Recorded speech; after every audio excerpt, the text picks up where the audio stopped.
buenos días. Nuevamente en una transmisión en vivo, esta vez ya dentro de nuestro estudio jurídico, Justicia Litigante, y dentro de la oficina también de la Asociación de Abogados Litigantes del Perú, que vamos a tratar el tema las presiones preventivas y las habeas corpus para declarar la nulidad tanto de las sentencias como de las presiones preventivas, que como sabemos son actualmente hasta los 36 meses.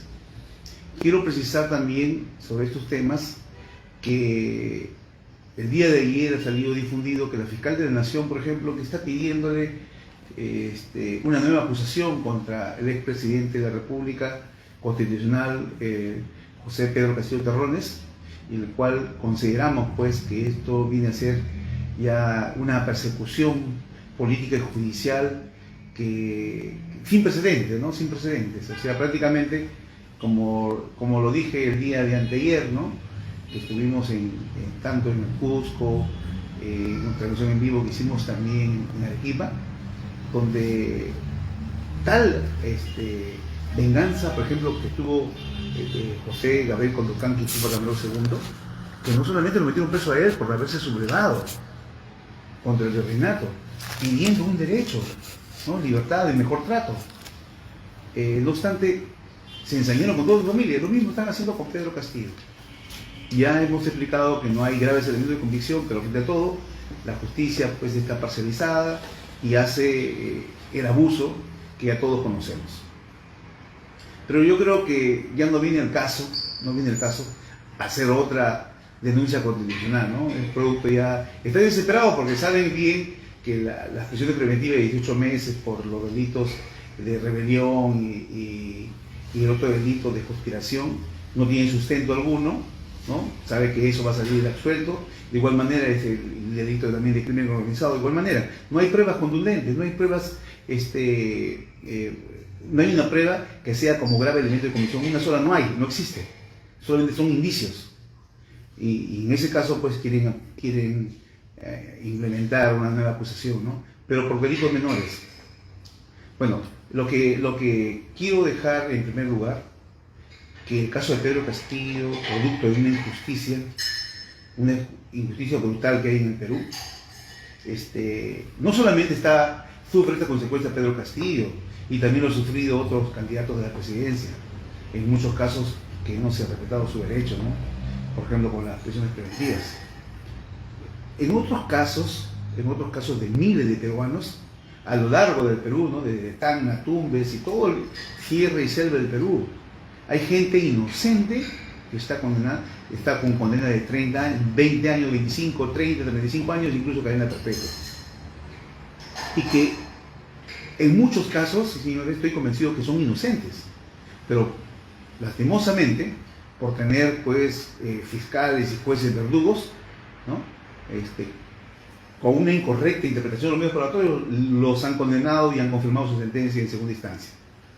Frente a todo esto, en otros países hay salidas de oficio, ¿no? O sea, cuando una persona cumple una tercera parte de la pena, automáticamente viene una revisión de su caso y generalmente a veces le bajan la pena, ¿no? Por el principio de proporcionalidad, pero aquí en el Perú no hay nada de eso.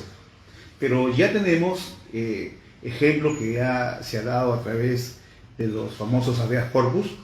Por ejemplo, les voy a poner el dato de que en Trujillo un alcalde fue condenado en segunda instancia con 4 años, 8 meses de prisión preventiva, ¿no? Entonces, el juez lo condenó, la sala lo confirmó, la Corte Suprema, a través del recurso de casación, lo confirmó su sentencia, ¿no? Interpusieron el recurso de casación, del habeas corpus en primera instancia, lo negaron improcedente, apelaron improcedente, fue al Tribunal Constitucional, después más o menos casi de 1 año y medio, y el Tribunal Constitucional, ¿qué hizo? Anuló sus sentencias de ese alcalde de Trujillo, anuló las sentencias y ordenó su libertad. Y justamente antes que termine su periodo, llegó a ocupar nuevamente el sillón de alcalde de la ciudad de Trujillo. También ha pasado en muchos casos, por ejemplo, habeas corpus fundados con casos, como todos conocemos, de Nadine Heredia. Nadine Heredia también se le impusieron una prisión preventiva de 36 meses y fue anulado después de que interpuso pues un habeas corpus, ¿no?, ante el Tribunal Constitucional. De igual manera, su esposo, Ollantumala, de igual manera también fue liberado, fue anulado la resolución de prisión preventiva. Les quiero poner también mi caso que he tenido, un caso de crimen organizado en la ciudad de Trujillo, donde a una persona inocente, ¿no?, y se le involucró en un caso de un crimen organizado que paralelamente había sido pues ya investigado en otra fiscalía y había sido absuelto. Incluso uno de los delitos había sido prescrito, pero no obstante pues la fiscalía le hizo una detención preliminar y una prisión preventiva, pidió una prisión preventiva de 36 meses.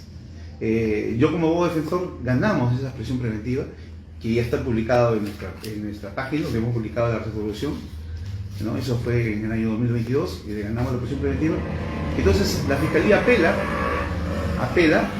lógicamente se le dio libertad, ¿no? Se le dio libertad a mi patrocinado, apela y nos revocan a 18 meses de prisión preventiva. Pero mi patrocinado, como era inocente, él no se presentó. Aquí hemos visto casos aquí en Lima, que estamos ahorita en Lima, donde vemos pues que los políticos aceptan las resoluciones y se presentan y lo meten al penal libremente, ¿no? Entonces, claro, es decisión personal, ¿no? Porque realmente si saben que son inocentes, si saben por qué se van a presentar, lo que tienen que esconderse, guardarse, no salir a la calle, tal como lo hizo el alcalde de Trujillo. A él le pusieron ojo, no fue prisión preventiva, fue sentencia. Él se escondió. Una vez que la máxima autoridad dentro del Perú, que es el Tribunal Constitucional, ordenó la nulidad de sus sentencias, él salió en libertad. Y no pesó un día en el penal. No pesó ni un día. Pero lastimosamente aquí vemos casos emblemáticos, ¿no? Incluso van a las audiencias a escuchar, en libertad van a las audiencias de prisión preventiva. Ya conocemos los políticos, ¿no?, que iban a todas las audiencias y esperaban pues su resolución y su orden de detención a veces en la misma audiencia. O en otras veces pues estaban en su casa y lógicamente abrían la puerta y decían aquí estoy no han puesto oposición alguna y se han entregado, como se dice, a la justicia, entre comillas, ¿no?, esperando que en una apelación, en otros recursos, se le dé la razón y salgan en libertad y después, lógicamente, en el proceso salgan absueltos. Entonces, pues, en estos casos, se requiere, pues, número uno, conocer tus derechos fundamentales y al mismo tiempo esperar la última instancia. O sea, mire, estamos ante un proceso penal, sea juicio oral, ¿no?, o sea prisión preventiva, ante el Poder Judicial de primera y segunda instancia, incluso una revisión que es el recurso de casación, casación ordinaria o casación excepcional, según el caso.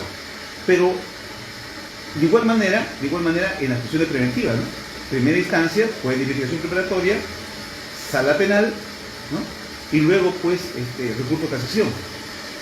Entonces, con esta figura del recurso de casación, ya queda habilitado para interponer un habeas corpus, ¿no? Interpuesto el habeas corpus también tiene que pasar la etapa primaria, que es interpuesto ante un juez de investigación preparatoria y luego pues ante la sala penal, y de ahí recién salta con agravio constitucional hacia el Tribunal Constitucional, que es la última decisión interna de un país en lo que se llama justicia. Y miren, amigos, ya el Tribunal Constitucional, por ejemplo, ha visto muchos casos, por ejemplo, casos de violación. Voy a poner dos casos específicos, de violación y el caso de robo agravado, ¿no?